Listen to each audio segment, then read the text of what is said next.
సభలో ఉద్యోగ కోరుతూ అదేవిధంగా బీసీ ఉద్యోగులకు ప్రమోషన్లు రిజర్వేషన్లు కల్పించాలని హైదరాబాద్లోని రవీంద్ర భారతిలో బీసీల సమర బేరీ పెద్ద ఎత్తున జరుగుతుంది. ఈ సమావేశానికి ఉద్యోగులు విజయవంతం చేయాలని చెప్పి విజ్ఞప్తి చేస్తున్నారు. స్వతంత్రం వచ్చి 76 ఏళ్ళు అయితే ఈ దేశం లోపల ఈ బీసీ కులాలకు ఏ రంగంలో కూడా వాటి ఇవ్వడం లేదు, అన్యాయం చేసుకుంటూనే వస్తున్నాం.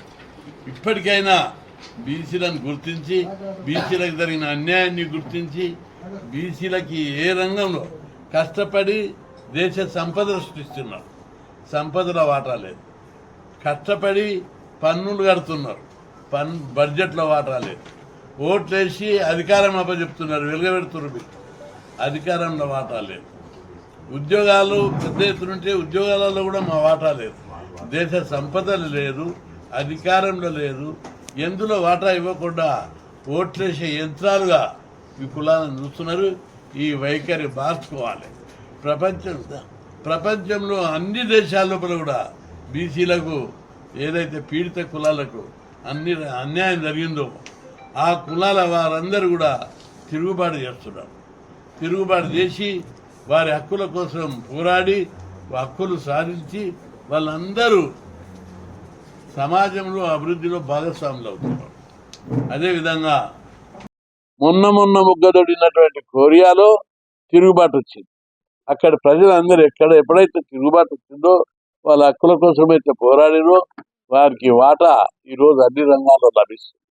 ఇక్కడ భారతదేశంలో 1000 సంవత్సరాల చరిత్ర నాగరికత ఉంది. కానీ ఈ వర్గాలకు అన్యాయం జరుగుతూనే ఉంది.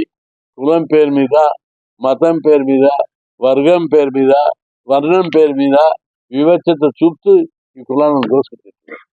అయితే బీసీ కులాల్లో ఈరోజు నాయకత్వం పెరిగింది, చైతన్యం వచ్చింది. మేము అనేక పోరాటాలు చేసిన తర్వాత మనం చదువుకునే హక్కు కోసం పోరాడాం. హాస్టల్ పెట్టించుకున్నాం, స్కాలర్షిప్లు పెట్టించుకున్నాం, ఫీజు రియంబర్స్మెంట్ పెట్టించుకున్నాం, అనేక స్కీములు పెట్టించుకొని మన పిల్లలందరూ ఈరోజు చదువుతున్నాం. చైతన్యమైంది, ఉద్యోగాలు వస్తున్నాయి, డెవలప్మెంట్ ప్రాసెస్ స్టార్ట్ అయింది. ఇప్పుడైనా మన చైతన్యమైన ఈ సొసైటీ లోపల ఇప్పుడైనా మనం పోరాడి అన్ని రంగాల్లో మన వాట మనకు దక్కాలే. మనం ఎంతో మన జనాభా ప్రకారం మా వాట మాకు ఇవ్వాలని పోరాటం చేస్తున్నాం.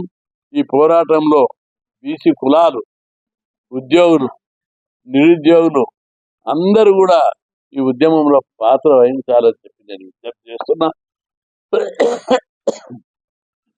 ఏ వర్గం ఏ సెక్షన్ అయితే తమ హక్కుల కోసం పోరాడమో ఆ వర్గం ఎప్పుడు బానిసలుగానే ఉండిపోతుంది. హక్కుల కోసం పోరాడి తమ అభివృద్ధి కోసం పోరాడినటువంటి ఏ సెక్షన్ అయినా అభివృద్ధి పథంలో నడుస్తుంది.